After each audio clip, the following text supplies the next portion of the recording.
อะไรกันหน่อยอะไรกันพี่น้องเขามีดวงได้ได้ไปได้กินมีดวงก่อนหน่อยย้อนที่อะไรเอ๊ะพี่น้องอีเนี่ยอ่ะเราค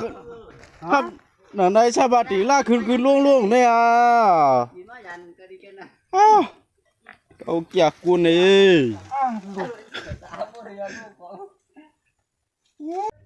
มาโอ้ยตั้งหยาบก็นุ่ยโอ้เข้มมาเข้มกะต้มต้องล้านหลายป่วนเยื่องอะไรอะหรือว่าฮื้อนุ่ยในการดวงเอาฉันได้เตียงน้ำครับน้ำขึ้นกูวันรู้มันหัวใหญ่ว่ามันหัวใหญ่ถ้าผมไม่ร้องแถวนั้นคืออ้วนน่ะมันอยู่ในมือว่ะเก็บหัวช่างเลยดิจะโยตวนก็โยอ้วนนอดอกะละลุงกะละหนังมุกเอาเมืองในเมืองก็ย้ายเปื่อนเขานั่นเป็นมุกเกมมาพวกมันไม่ใจตอนนั้นคนมันไหนเนี่ยเต็มมาตอนนั้นมีเราพี่เนาะกะละ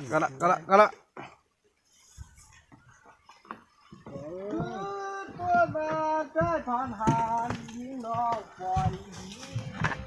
ฟลุงลุงกะไร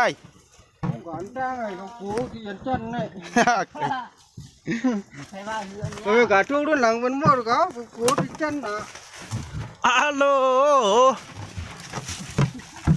ก็ยาวเฉียวฮัลโหล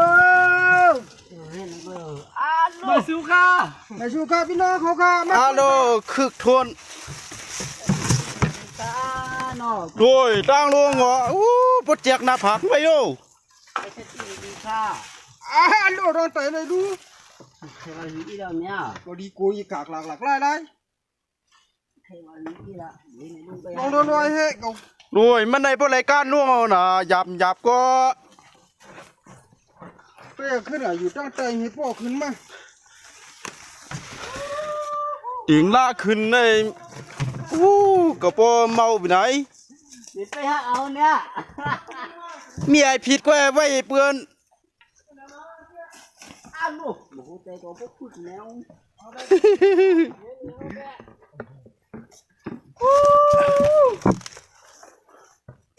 โอ้ยตั้งดวงเนี่ยปีใจเยอะ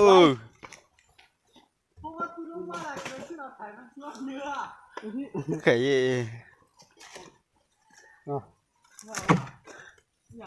ลูก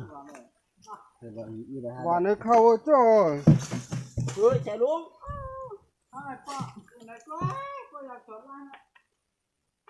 ไล่ชาผีนี่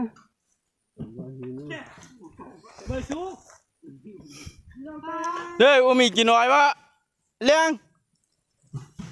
ไข่ลุงเอาไปละ